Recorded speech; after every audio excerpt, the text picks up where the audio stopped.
আসসালামু আলাইকুম। টিভিপি স্টোরিটেলার চ্যানেলে সবাইকে স্বাগত জানাচ্ছি। কথা বলবো বাংলাদেশের ইতিহাসে এমনই এক পরিচিত, জননন্দিত বাংলাদেশের সাবেক প্রধানমন্ত্রী বেগম খালেদা জিয়া। তিনি প্রয়াত হয়েছেন এবং তার এই মহাপ্রয়াণের মধ্য দিয়ে কিন্তু বাংলাদেশের মানুষ যে ভালোবাসা, যে আবেগ উচ্ছ্বাস জানিয়েছেন সেটি তার জানাজায় অর্থাৎ মরহুমার যে জানাজা অনুষ্ঠিত হয়েছিল, সেই জানাজায় কিন্তু সেটি একেবারে বাস্তব রূপে আমরা দেখতে পেয়েছি যে মানুষের হৃদয়ে তিনি কিভাবে স্থান করে নিয়েছিলেন। আমরা জানি না আল্লাহ তাআলা তার বান্দাকে কিভাবে দুনিয়ার জীবনে তাকে কিভাবে সম্মানিত করবেন, তার পরবর্তী জীবনে কিভাবে সম্মানিত করবেন সেটি আল্লাহ তাআলার ইখতিয়ার, আল্লাহ তাআলার পরিকল্পনা।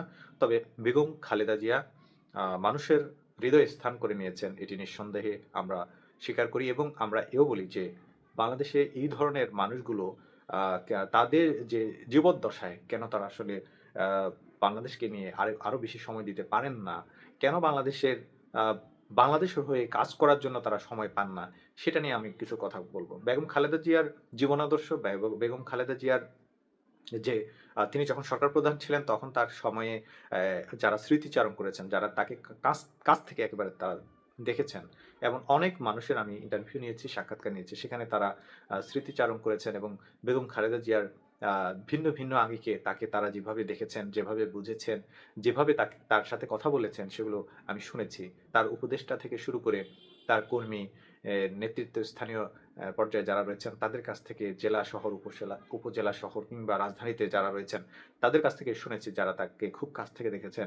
আন্দোলন সংগ্রামের সময় যারা তাকে দেখেছেন, যারা বেগম খালেদা জিয়াকে আ আ বাসভবনে যারা তাকে দেখেছেন, বাসভবনে তার কাছে বসে যারা গল্প করেছেন, তাদের কাছ থেকে আমি অনেক বক্তব্য শুনেছি, তাদের অনেক স্মৃতিচারণ আমি শুনেছি।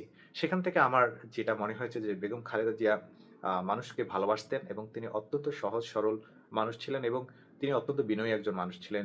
জিয়া পরিবার এবং তার যে পারিবারিক আভিজাত্য সেটি কিন্তু আ আমরা দেখেছি তাদের চালচলনে, ব্যবহারে কিন্তু সেটি পরিস্ফুটিত হয়েছে এবং বেগম খালেদা জিয়া ব্যক্তি হিসেবে তিনি একজন নারী, তিনি মা হিসেবে একজন জননী, তিনি দেশের অভিভাবক হিসেবে সাবেক রাষ্ট্রপ্রধান।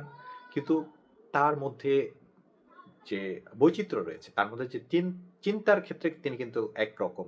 তার মধ্যে বৈচিত্র্য রয়েছে ভাষার ব্যবহারের, আ সুন্দর ব্যবহারের যে বৈচিত্র্য সেটি কিন্তু আমরা তার স্মৃতিচারণ যারা করেছেন তাদের বক্তব্যে মন্তব্যে আমরা কিন্তু সেটি জেনেছি। তা আমার এখানে বলার বিষয় হচ্ছে যে বেগম খালেদা জিয়াদের মতো যে ব্যক্তিরা আছেন তারা কেন এই বাংলাদেশের জন্য বা বাংলাদেশের মাটি মানুষের জন্য কাজ করার সুযোগটি পান না? এটার পেছনে যে একটা বড় কারণ রয়েছে সেটি আমি একটু বলব। এবং এখান থেকে একটা বার্তা পাবেন যে আগামী দিনেও যদি যারা ক্ষমতায় আসবেন, সরকার গঠন করবেন, তাদের মধ্যেও যদি তিনি সৎ হন, তাকে যে প্রতিবন্ধকতার সম্মুখীন হতে হবে, সেটি সুনিশ্চিত থাকতে হবে এ কারণে যে বেগম খালেদা জিয়ারাও কিন্তু এভাবে রাষ্ট্র ক্ষমতায় এসেও তাদের মতো মানুষগুলো রাষ্ট্রের কল্যাণে দীর্ঘ সময় ধরে কাজ করতে পারেননি।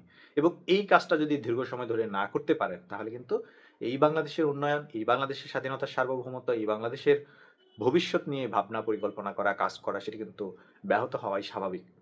আমি বলব যে বাংলাদেশের যে সিস্টেম আমরা গণতান্ত্রিক পদ্ধতিতে কিন্তু সরকার গঠন করি এবং সেই সরকার ৫ বছর পর, পর পরিবর্তন হয় এবং সেই হিসেবে বেগম খালেদা জিয়া কিন্তু ৩ বারের প্রধানমন্ত্রী। কিন্তু মাঝখানে যে একবার ৯৬ এর নির্বাচনে তিনি আ ক্ষমতায় আসেন, তাকে কিন্তু বেশিদিন তিনি কিন্তু ক্ষমতায় থাকতে পারেননি। ৬ মাসের ব্যবধানে কিন্তু তাকে ক্ষমতা ছাড়তে হয়েছিল এবং তার বিরুদ্ধে আন্দোলন সংগ্রাম চাঙ্গা হয়ে গিয়েছিল।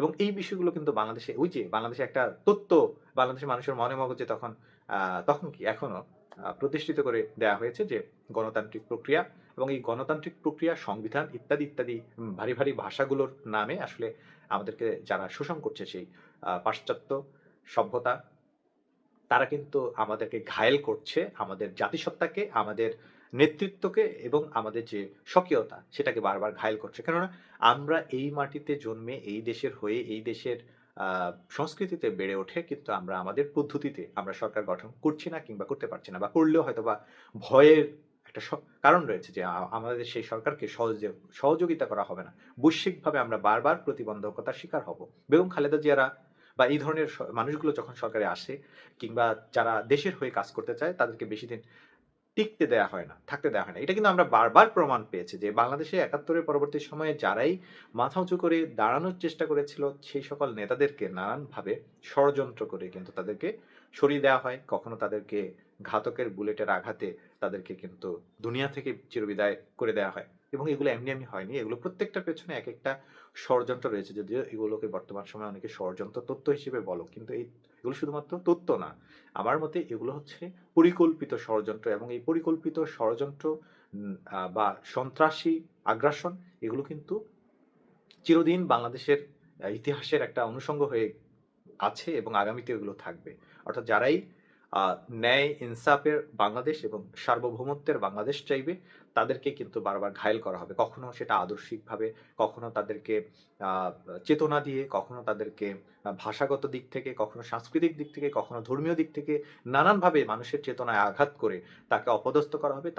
তার যে আ ইচ্ছা, তার যে দেশপ্রেম সেটিকে বারবার কিন্তু সেটিকে প্রশ্নবিদ্ধ করা হবে এবং সেটিকে আঘাত করা হবে এবং তার পথে বাধা সৃষ্টি করা হবে। এবং এই কারণেই এটা কিন্তু আমরা গত প্রায় ১৬ মাসের মধ্যে আমরা বুঝে গিয়েছি যে ডক্টর ইউনূসের যে অন্তর্বর্তীকালীন সরকার, সেও কিন্তু বারবার হোঁচট খাচ্ছিল এই কারণে যে, কারণ সে স্বাধীনভাবে কাজ করতে পারছে না। তাকে নানানভাবে নানান তথ্য দিয়ে তাকে বোঝানো হচ্ছে যে তার কাজ এটা না।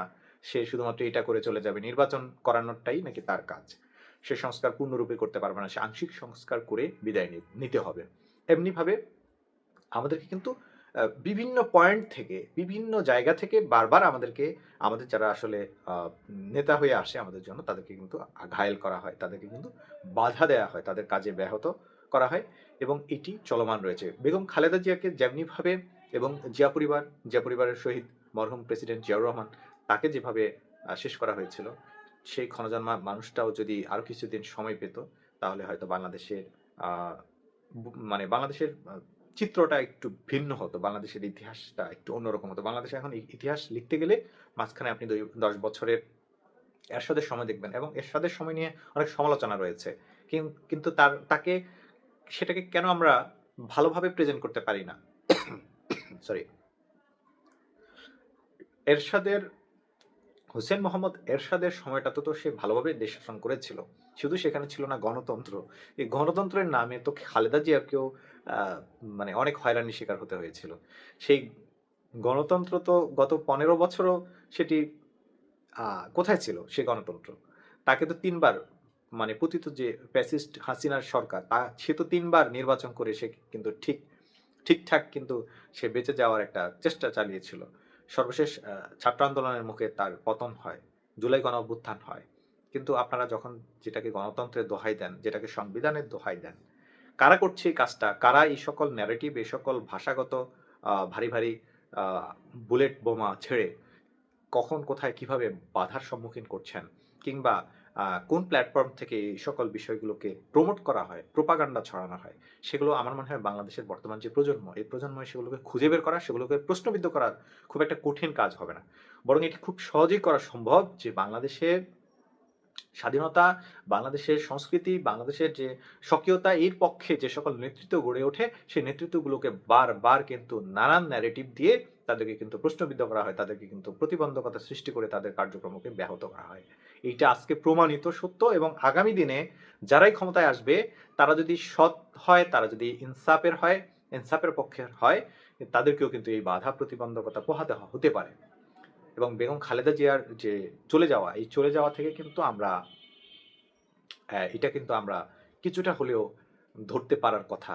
অর্থাৎ এবং আমাদেরকে কিন্তু বেগম খালেদা জিয়ার যে আ এটাকে যদি আমরা ধরি যে বাংলাদেশের ইতিহাসে এ পর্যন্ত সর্ববৃহৎ একটি জানাজা অনুষ্ঠিত হয়েছে। আ বেগম খালেদা জিয়ার জন্য যে দোয়ার আয়োজন জাতীয়ভাবে সবাই অংশগ্রহণ করেছে। এটা কিন্তু অনেকভাবে এটাকে বিশ্লেষণ করার সুযোগ রয়েছে, এবং এখান থেকে অনেকগুলো শিক্ষা নেওয়া দরকার ছিল। যে বেগম খালেদা জিয়াকে যদি আপনি এতই ভালোবাসেন, তাহলে তার সময়টা, তার জীবদ্দশার কাজগুলোকে কেন ব্যাহত করা, বাধাগ্রস্ত করা হয়েছিল, এবং সেগুলো কারা করেছিল সেগুলো তো খুঁজে বের করা জরুরি। সেগুলোর ব্যাপারে তো ইনভেস্টিগেশন হওয়া উচিত। সেটা ক্রাইম ইনভেস্টিগেশন এর আওতায় আমার মনে হয় নেওয়া উচিত। যে বাংলাদেশের পক্ষে যারা, তাদের বিরোধিতা করে কারা, এবং বাংলাদেশের পক্ষে যারা, বাংলাদেশের মানুষের কল্যাণের পক্ষে যারা, বাংলাদেশের স্বকীয়তার পক্ষে যারা, বাংলাদেশের সংস্কৃতির পক্ষে যারা, দেশীয় সংস্কৃতির পক্ষে যারা, বাংলাদেশে সুষ্ঠু ধারার রাজনীতির পক্ষে যারা, তাদের কাজে কারা ব্যাহত করে তাদের কাজকে, কারা প্রতিবন্ধকতা সৃষ্টি করে, তাদেরকে কিন্তু ইনভেস্টিগেশন এর আওতায় নিয়ে আসা উচিত। কিন্তু করবেটাকে? কারণ হচ্ছে আমরা হাত পা বাঁধা অবস্থায় আজকে এমন একটা জাতি হয়ে আছি যে আমাদের যা কিছু নিজস্ব তৈরি হয় আল্লাহর পক্ষ থেকে যা কিছু আমরা পাই সেটিকে আমাদের কাছ থেকে ছিনিয়ে নেওয়া হয়। তো যাই হোক বেগম খালেদা জিয়ার যে চিন্তাভাবনা বা তার যে আ ইচ্ছা শক্তি ছিল দেশের মানুষের জন্য, সেটিকে আমরা একটু ভিন্নভাবে চিন্তা করা, বিশ্লেষণ করা শিখতে হবে এবং সেটা থেকে আগামী দিনের আমাদেরকে সিদ্ধান্ত নিতে হবে। যাতে করে আমরা কোন ধরনের অপশক্তির কাছে আমাদের মাথা নত না করতে হয়। আজকে এ পর্যন্তই। ধন্যবাদ সবাইকে।